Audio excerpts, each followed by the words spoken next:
Hey you guys, so welcome back to my channel. Yes, this is Ashley. What's up everyone? Yes, this is AshleyNoSwiper. So this is a much requested video. Yes, I am still breastfeeding Gabby, 7 months and counting. So if you haven't already, go ahead and swipe to the left, swipe to the right, comment and subscribe and give me all likes, because if you're not subscribed to this channel, then yeah, you're not popping.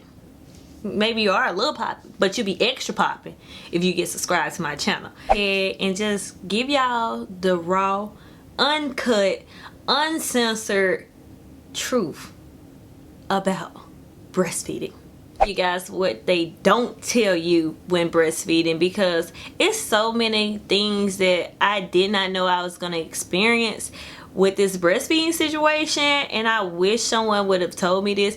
Everybody paint this pretty, you know, fairy tale, happy-go-lucky picture when it comes to breastfeeding. Don't get me wrong, it is a beautiful thing. I love to breastfeed. I will, you know, probably breastfeed her till she's a year old, but it's a lot of untold stuff that they seem to miss out on telling us. If you plan on traveling and you're a breastfeeding mom and you do not take your baby with you, TSA is gonna give you a hard time. So this just brings back a story that I had. I had to go to a work trip for about a week, and of course Gabby was not at work with me, and I had to pump, I want to say I pumped like 64 ounces. Merge the milk into bags, label each bag. They had to test one of my bags. I don't know what they were testing it for. I don't know if they thought I was sneaking alcohol on the plane or what. And then I also had to package it in 5-ounce bags, so they wouldn't let you take them in no more than a 5-ounce bag. So you cannot like dump all your milk in like a gallon or a jug or anything. You have to keep it wrapped in those individual bags when going through TSA. And just for a heads up, I always have like one bag just for TSA to check, because sometimes they will be a problem. Not all of them are like that. I just know when I went to the Houston airport, they were like assholes about checking my milk. When I got back to Memphis, TSA didn't check my milk. So I don't know if it was like, maybe they had an incident where somebody, you know, snuck drugs or something. I don't know. For traveling purposes, definitely make sure you wrap your milk in 5-ounce bags each, because you don't want to be like me. You don't want to hold up the line, get a pat down, and get your milk checked in front of everyone. Everybody always talking about water this, water keep your skin pretty, water keep your stomach flat. Yes, you have to drink triple amount of water when you're breastfeeding just to keep up with that milk production. Like, I'm a water drinker. I consider myself as a water drinker. When you're nursing, you have to drink triple. That's a lot of water. Well, 8 cups of water a day when you're not with child, not nursing. When you're pregnant, you have to have 16. And then nursing, you have 24 cups of water. That's a lot of water. And sometimes more, depending on the size of your baby, depending on how much your baby eat. Gabby was greedy. Gabby is still greedy. Even right now, she's still like 100% getting her nutrients from breast milk, but she's also eating food now, so it kind of balanced everything out. Like, I only pump like every 4 hours, sometimes 5. I don't have to pump as much, because when I first brought her home, I was pumping every 2 to 3 hours. So now it's like roughly 4 or 5. I can go 6 hours without pumping, but I don't want to do that, because I'll get engorged. And so engorged is just when your breasts fill up with milk. That crap hurts so bad, but not only does it hurt, I'm gonna tell y'all the pro of it. The con is it hurts. The pro of your breast getting engorged, they sit up so pretty. Like, maybe I need to keep this a little, I guess this PG-13. I'm just talking about breastfeeding. Breasts get so engorged, and those jokers sit up like you have implants. So I kind of like being engorged, especially when I wear, you know, braless shirts. Is that weird? When I did What's in Our Diaper Bag Challenge, I wish someone would have taught me what's in my mom bag challenge, because when I say leakage is real, my boobs leak so much, even to a point now they kind of still leak, but at the beginning when I first started nursing Gabby, why nobody told me that my shirts was gonna get soaking wet? Why y'all didn't tell me this? I told you I was gonna breastfeed. Wish I would have known to pack a extra blouse and bra, because your bra will get drenched in milk. Story time. So I thought I was looking real cute. I had this new jumpsuit on. Gabby was maybe about 3 months. Had this new jumpsuit on, and my breasts were engorged and they were sitting up pretty, real pretty and nice and fleeky, you know. So I was like, okay, I'm just gonna put some pasties on. If I put some pasties on, that's gonna kind of hold that milk in. It's not gonna flow out. Why did I play myself? We were at this it was like a block party, but it was more of a, not no hood ratchet stuff. So it was a nice little block party. I had this new jumpsuit on, taking my selfies, you know, for the gram, just trying to look fine. Was like, Ashley, look down. I looked down, my entire left boob portion was wet. I did not even feel that I was leaking. I did not even feel that my shirt was that wet. Not only did the left start leaking, the right. And I had this new jumpsuit on.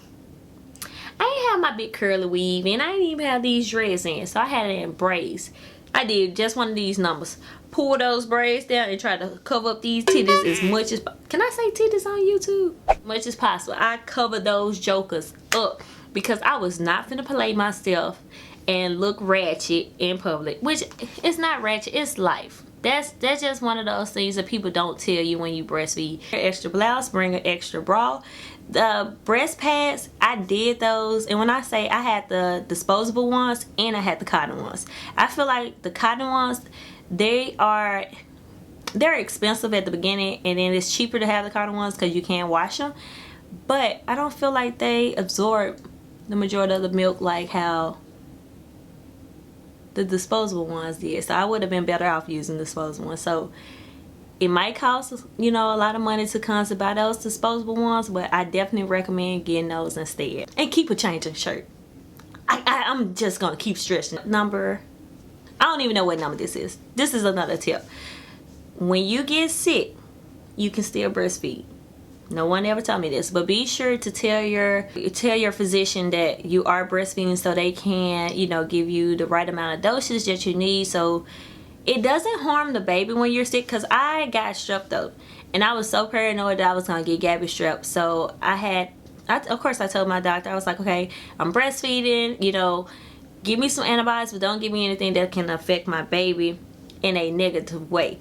So my doctor was like, you know what?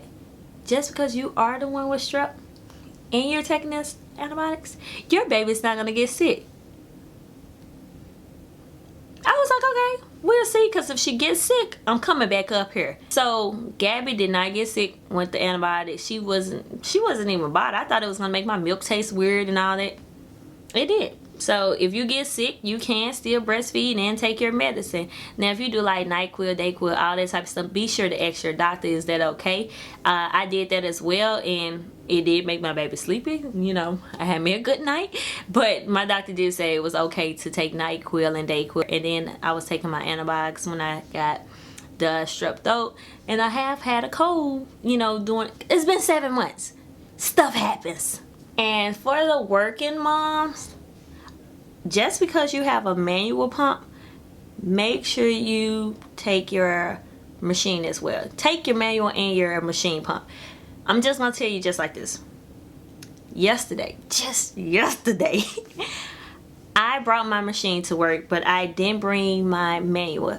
I usually always have my manual in my bag just in case situation like this happen. So on my machine, tell me why I forgot a part. I'm all engorged, leaking at work, but I wear all black at work. So even though I was leaking, you really couldn't see it. Not yet, because it didn't dry. Because if it would have dried, it would have turned white, and then it would look real weird that I got some white stuff all on my... So bring an extra shirt. So I End up leaving a piece of my pump at home. Didn't have my manual on, and I got engorged so bad. Not only did they leak, they hurt it like hell.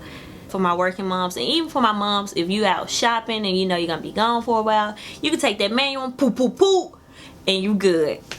Try to pump before you go to work, because technically when you working, and especially if you're working 5 hours or more, especially when you're working 5 hours or more, your job is legally supposed to let you take a 2 15s to be exact, so that's 30 minutes. So that gives you enough time to pump. And then if you're working more than 7 hours, you're supposed to have an hour break. So that's an hour break, so you can pump an hour break, and then you still have those 2 15s.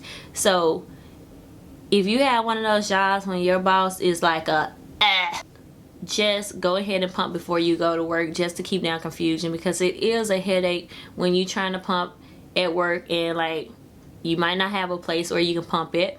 And then if you pumping in the office, people walking in the office, pumping in the break room, people walking in the break room, you might want to go to your car and pump. People are riding by your car trying to look and see what you're doing, because it happened to me. So you don't want to deal with any of those things. Pump before you go to work. This is the last tip, y'all. When your baby starts getting bigger, it's gonna get hot. The skin contact, it be cute when they 1 month, 2 months, even 3 months. But when they get to begin Gabby size, 7 months, weighing 20-some pounds, and y'all both sweating, your boobs sweating, they sweating on you, it is not fun. No one mentioned these things.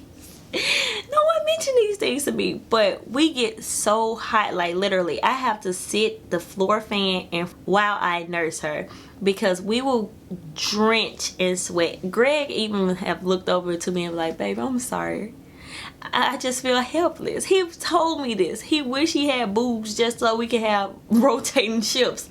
So when you get in a situation like that, be like, Ashley told me when this baby started getting big, we're gonna be sweating and shit.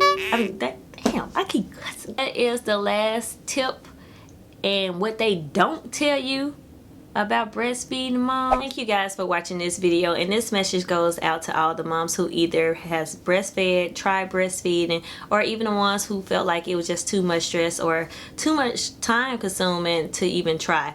You guys are the real MVPs to even watch this video to get update knowledge about it. So I just really want to give all of you ladies a round of applause, because it takes a lot. So if you guys have any more questions about breastfeeding, if it's anything you know you want to ask me, hit me up in the comment section and I'll be sure to answer it back, because y'all know I love y'all. I always answer y'all question back. Why not?